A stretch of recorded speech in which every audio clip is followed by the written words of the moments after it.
And you've got a budgie. Hello, little budgie! Please don't frighten him. Oh, sorry. I'd like to preface this video by stating that this episode, whilst it does feature two scammers who do kind of interact, that occurs surreptitiously through me, rather than scammer to scammer. I felt it important to highlight this first, just to manage your expectations, in case you clicked on this video thinking you'd be seeing two scammers fighting one another over email. Also, as my release schedule is simply non-existent, and therefore I have no idea when this video will go live in relation to me recording this, let me just say Merry Christmas and a Happy New Year.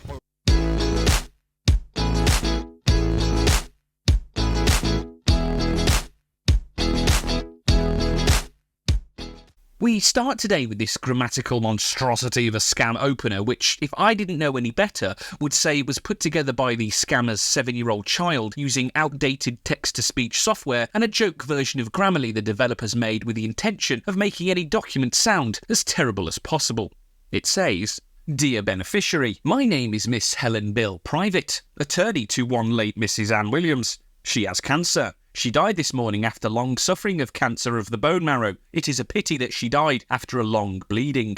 The reason why I am contacting you is because she told me that you are her beneficiary to her donation funds deposited with Credit Union Bank, the sum of 15.5 million United States dollars in your name as her beneficiary. She gave me all this details before she gave up, urging me to make sure that I contact you to inform you about her donation funds. She also explained that she contacted you on email months ago regarding the donation funds to be released to you, so that you will use it and open a charity foundation in her name and that of her late husband. But as time goes on, she did not hear from you anymore. She also said that the reason why I must try and contact you to claim these funds from the Credit Union Bank is because she has already made you her legal registered beneficiary and cannot be changed anymore. I will wait for your reply to enable me to explain more to you."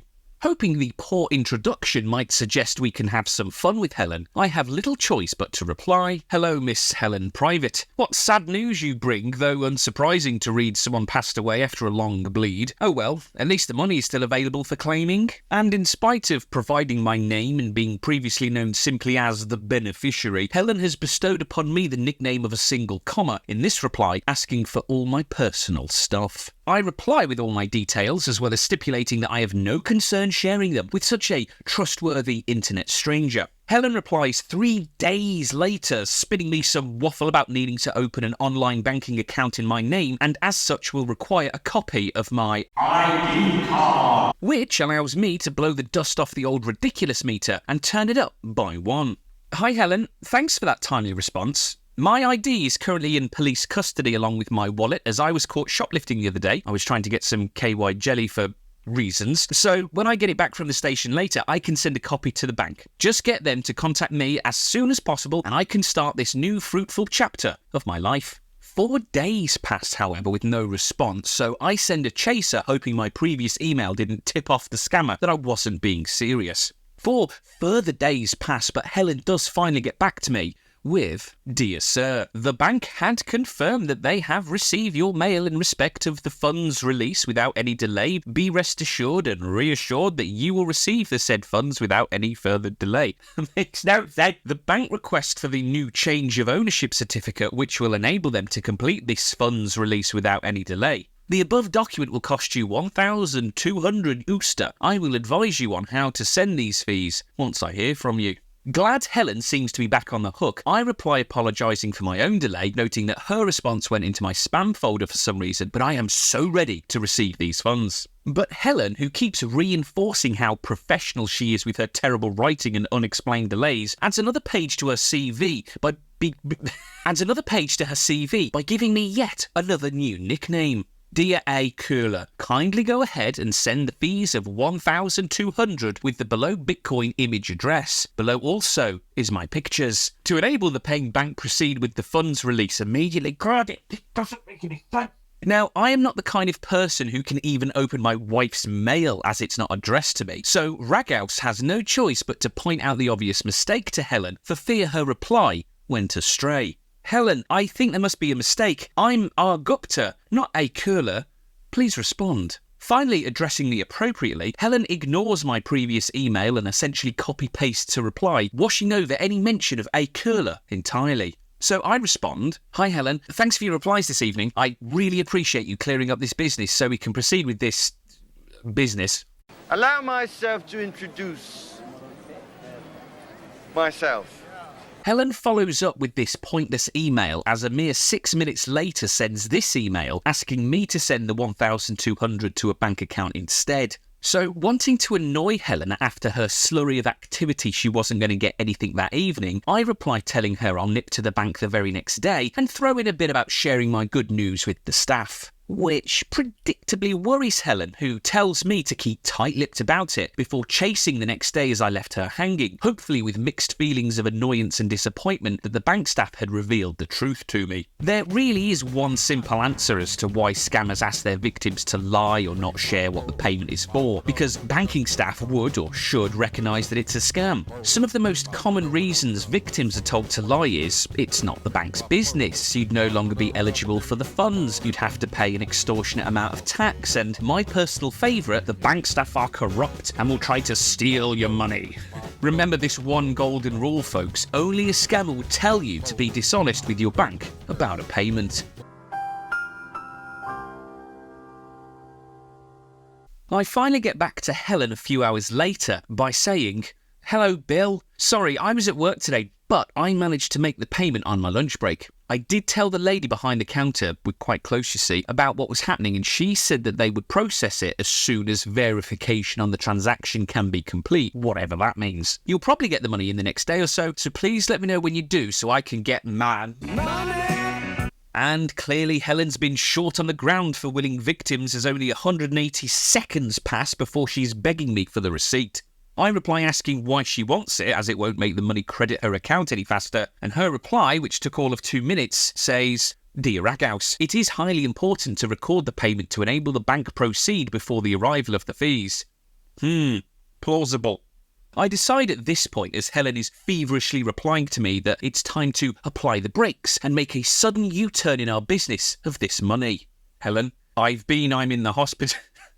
When I get home tomorrow, I shall update you on what has happened since going to the bank. Please stand by and don't give the money to anyone else." Pleased to see Helen is still invested, she replies the next day asking for kind but urgent replies. Another day passes again and I ignore her, loving the feeling that she felt she was a mere email or two away from getting her hands on my $1,200. But a full 3 days later, I decide to let Helen know that I'm still in the land of the living and have not died from a long bleeding by sending this helpful email.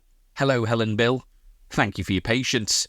And 3 hours later, I follow up with a more substantial, "Hi Helen, sorry about the last reply, I nodded off before I finished it. I thought it best to let you know that I'm still alive and well. Right, so I'm sure you want to know what happened, yes?" By the evening of the following day, I was getting worried that maybe I had lost Helen, so decided to send a feverish email of my own. "Helen, please reply to confirm this money has not gone to someone else. Sorry about the caps, I can't turn them off." Which finally nets us this pitiful response.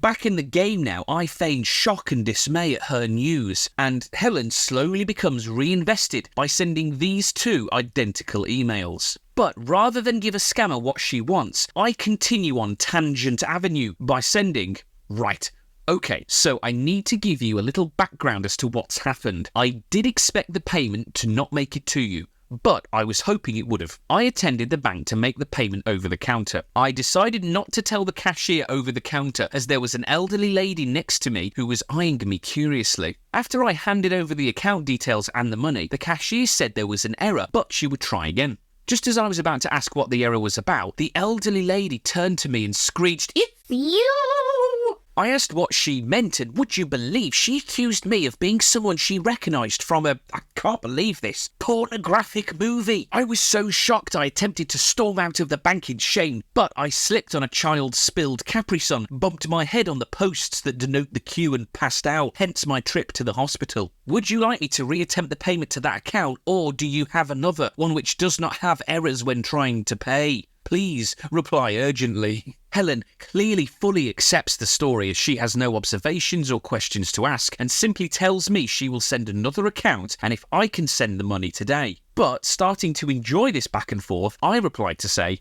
"Hi, I absolutely will not be able to make payment today as I am currently applying dental hygiene to a man with teeth yellower than a banana. I can tell you this in confidence because what's he going to do? Read my emails? Not likely. Send me the new account and I'll send it tomorrow, please, Helen." At this point, Helen goes radio silent again. So 2 days later, and I'm chasing. A full 8 days after my last email and I'm chasing again. And Helen, acting as though the gap in her replies were minutes rather than days and weeks, finally sends me another bank account that I handily report. In my reply, I address Helen's punctuality by stating, "Finally, what took you so long to reply? Jesus! I've had to work this week when I could have been retired by now. The bank is shut today, so I'll send it tomorrow. Thanks again for everything." And for once, Helen is a pop actually explaining herself. "Dear Ragaus, you know I'm an attorney. I'm always busy with clients who have one problem or the other." Ragaus. Well, geez, thanks for that.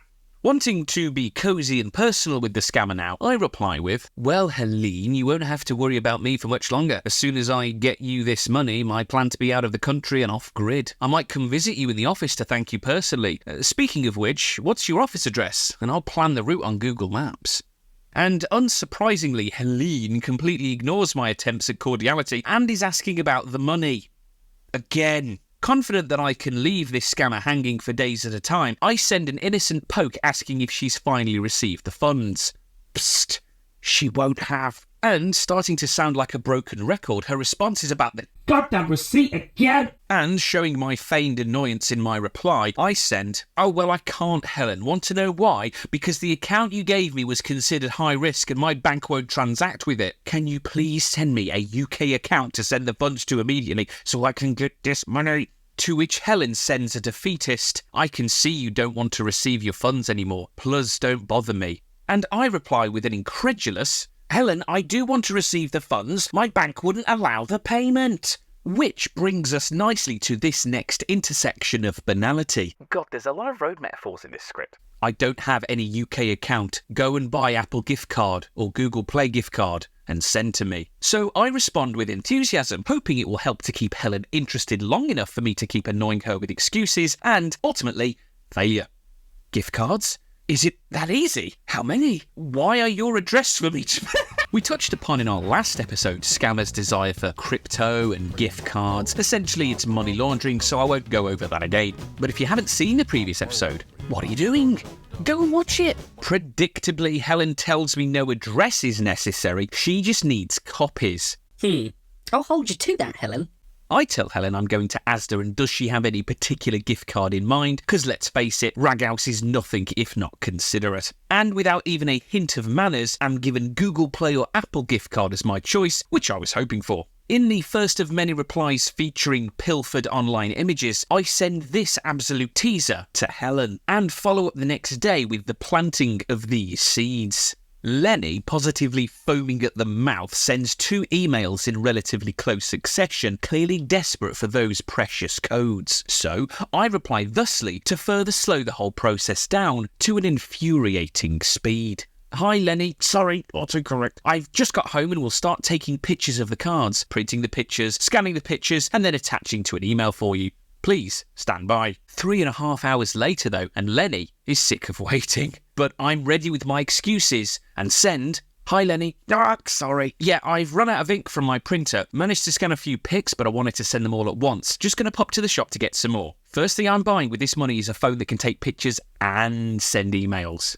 Honestly, to which we receive this incoherent reply. How long can I get this today?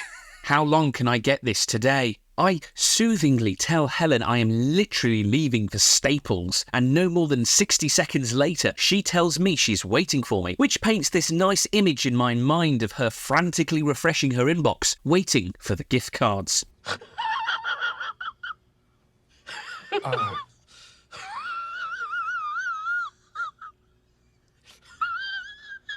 8 Hours later, though, I send what I can only hope is an email that would sincerely drive the scammer mad. Hi, Lenny. Managed to get the ink sorted and printed all the pictures, scanned them, etc., and ready to attach and send. Are you ready to receive them? I mean, are you still at the office, ready to process? And because I could only find pics online featuring 5 gift cards as opposed to 4, I send this for plausible deniability. I put £200 over 5 gift cards. Are you able to refund me the £50 extra, please, Helen?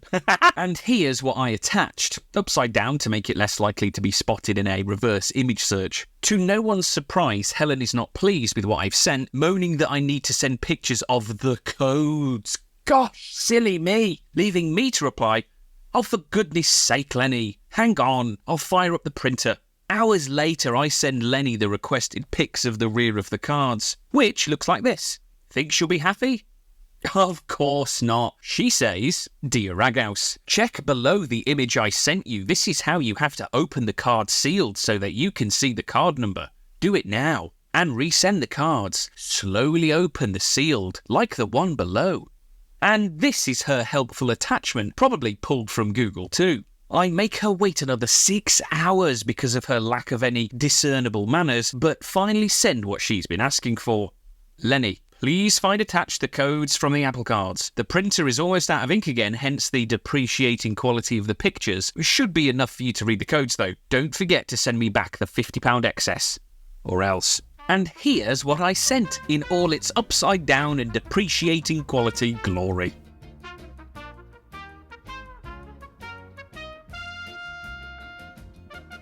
A day later, Helen has not responded to my last email, so I ask if she'll be sending it today. No reply, so I chase with this. Hi Lenny, have you sent the money yet? Have you verified the Apple cards also? They worked for me when I entered the codes online to activate them.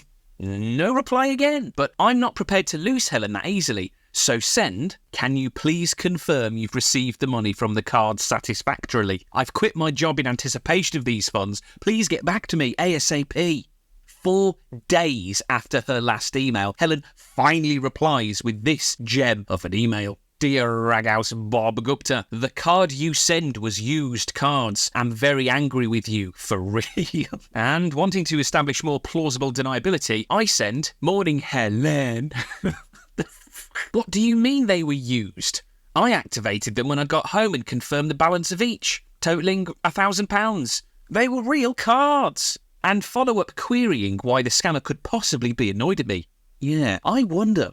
Clearly, her anger was so great it took her a full 2 days to calm down before replying to demand the receipt of the gift card purchase from me. I respond asking why she needs the receipt when she has the cards, digging further still about how they worked for me when I activated them. In a reply which I think conveys that we have truly annoyed this scammer, Helen says, Dear Sir, yes, I'm angry because the cards you sent to me was old used cards. Why did you do that? Are you joking with your transaction? If you are a joker, I think you have met the wrong person, as I do not joke.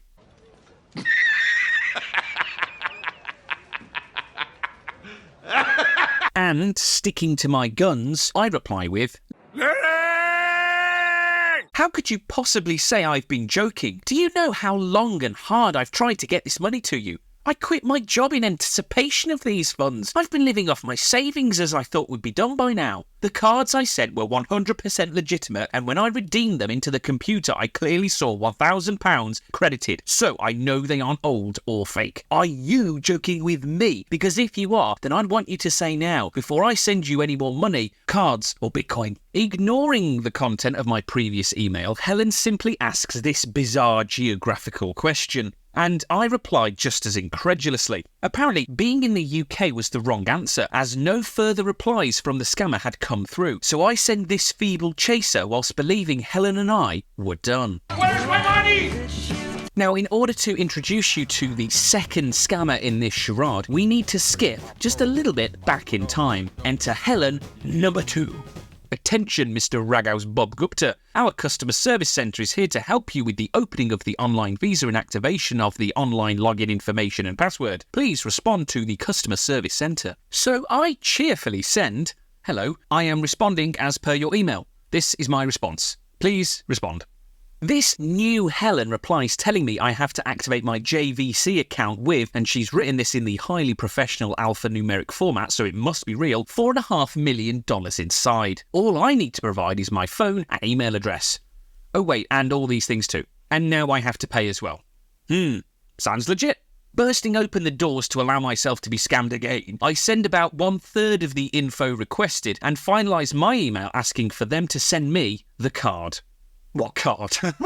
Apparently the bare minimum of info was not enough to activate my login, as helpfully illustrated here by my lack of any credentials. A few days pass without a reply from me, and HSBC London, reply telling me they're looking forward to my reply about the payment. So I send, okay, why though? And get this reply from Helen, who appears to be writing in the second person. Welcome to HSBC Bank Online. HSBC Bank London said that why you are paying is because of the activation code and social security number. Tell me once you have the money at hand and I will tell you how to send the fee to the HSBC Bank. I leave her hanging longer still and a few days later get rewarded with this odd reply. We have agreed to appoint a new advocate to do the power of attorney certificates, and we have talk with the lawyer and the fee is needed for the legal services. Realising this scammer is desperate to feature in one of my videos, I finally re-engage with, no wait, sorry I forgot to reply. I've been dealing with someone else called Helen on an unrelated matter. Please advise next steps. Don't give this to some other less deserving person. And unsurprisingly, I get a reply about making payment again. The scammer has shown willing so far, so I try a few probing questions to confirm my own authenticity as well as waste their time. Okay, few things to unpack here. Where am I sending the money to? Who is the lawyer involved? Why is the payment necessary? Thanks. And to my utter delight, Helen sends this reply as well as an attachment. HSBC Bank London said this payment is necessary because that is the bank legal services fee. Open the attachment file and view the lawyer ID card. Please tell us your country name. We will contact our correspondence bank in your country to reach the money and we will get it here in London. Now, this beaut of a passport was delivered just as blurry as you see it here, I'm afraid, which obviously speaks volumes of its own authenticity. Not even remotely careful scrutiny shows us that barely any of the text is properly aligned, the signatures do not match, this one even appears to be flipped, the image of Cliff Richard is obviously photoshopped on, and looking at my wife's passport, which is also issued in September 2015, the layout, formatting and colour scheme is all wrong for the passports issued in that month/year. I guess what I'm trying to say is, it's fake. A few hours later, while I was still writhing on the floor, I received this email entitled Very Urgent Response from you with the following body. We have sent you a massage and your urgent response needed for confirmation. Pulling myself back together, I send this. Hello, thank you for that passport identification. It ruled out any concerns I had about this not being genuine. My country, or the country of which I reside, is the United Kingdom. And in spite of purporting to work for HSBC London, the grammar used in this reply leaves much to be desired. We acknowledge your message and with trust this is officially processing genuine transactions. If you have the money at hand, let me know once you receive this message from this office. Please, there is no risk involved and I will tell you how to send the money to the bank here and the lawyer will process the power of attorney certificates. I reply saying I have the cash ready and waiting and probe and prod for any further documentation, ID, paperwork, etc. I received this reply thanking me for my massage, along with a name and instruction to make payment via Western Union. I respond alluding to my prior relationship with the other Helen and press further still for the ID. HSBC Helen's response comes a day later with no ID attached but not devoid of attachments entirely. I mean, what is this? I don't even understand how it's meant to fit into this scam. And more to the point, whatever it is, it's awful. Oh, honestly. A few days later, with no response from me, HSBC Helen finally chases with the precious ID I've been asking for. If it's anything like we've seen so far, my expectations are pretty much non-existent. Oh, okay, let's unpack this. First, what on earth is going on with the HSBC logo in the background? It looks like it's been through a shredder and then stuck back together poorly. The lines for the name and position are 1, not in line with one another, and 2, Helen's name and customer care centre, which is not the proper spelling despite being HSBC London, are also not in line. formatted properly, even in the same distance from the line they're meant to be sat on. The expiry date is again September 25, much like on the fake passport, which begs to question why do they love that date so much? There's this random barcode, some ID card number jargon, but worst of all, the signature. That clearly says Donna. Not Helen Williams, Donna. Donna!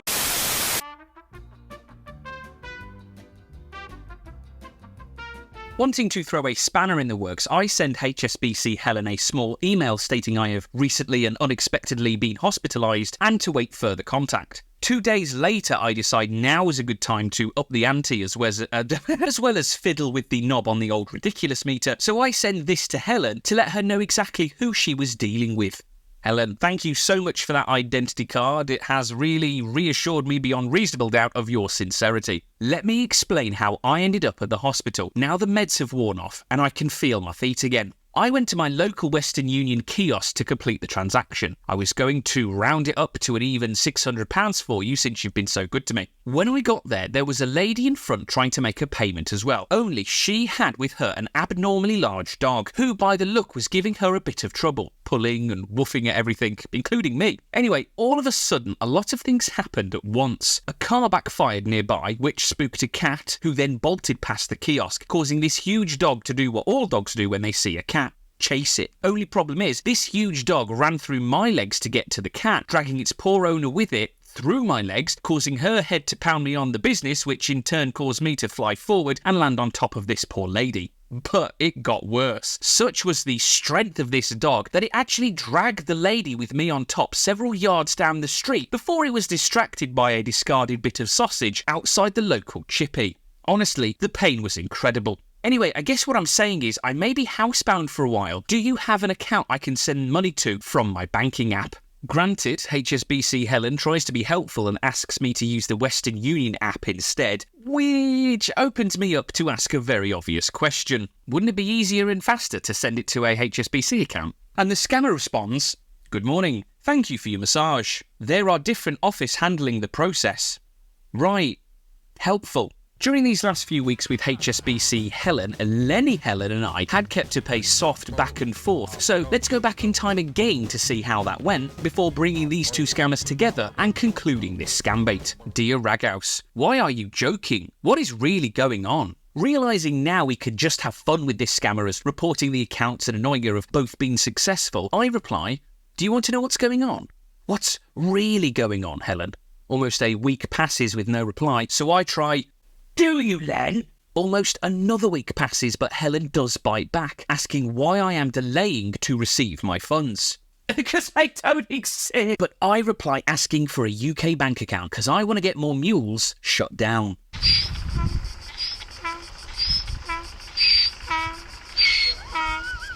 Back to the present now with both Helens, and HSBC Helen sends me a gentle reminder that they are waiting for the money. Now, both Helens are on the hook with me, waiting to receive a payment, so copying them both into my reply, I send, "Helen," the other one, the Lenny Helen. "HSBC Helen is waiting for the money. Am I sending it to her or to you? Please respond urgently." HSBC Helen is the first to respond and says, "Good morning. Such amount of money is small to pay into HSBC bank official account. Please confirm and send the money to the below information by Western Union money transfer." So, with both scammers as recipients, I send this aimed at Lenny Helen. "Helen, not you, the other one. She's saying she can do it cheaper than you. Who should I release the funds to? Please, this is killing me. I just want the money." HSBC Helen, clearly now the more eager of the two Helens, is again first to reply. "HSBC Bank London please send me Mrs. Lenny Helen copy of ID card."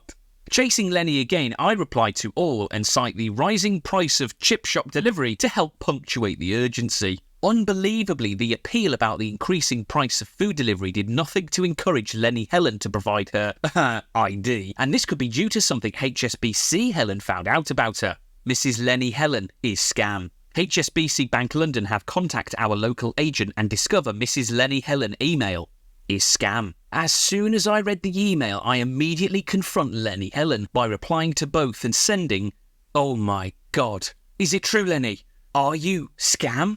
And to my surprise, Lenny Helen, who stands to gain nothing whatsoever anymore, answers, "Dear sir, What are you talking about, Scam? Scam of what? But Ragaus isn't playing games anymore and sends this to both. Lenny, can you please confirm that you are Scam or not? Then can someone please give me a UK bank account to send this fee to, for the love of all that is good on this flat little earth? And in a somewhat anticlimactic final reply, which at the very least I hope is indicative of how exhausted this scammer is with dealing with me, Lenny Helen simply asks, "What are you talking about, dear?" I craft what I suspect is to be my final reply to both Helens and send this. The other Helen, HSBC Helen, said, "You are Scam. Why are you Scam? Did you try to scam me for months? What is the meaning of this? The first person to give me a UK bank account to send the remittance fee to is not a scammer. Ready?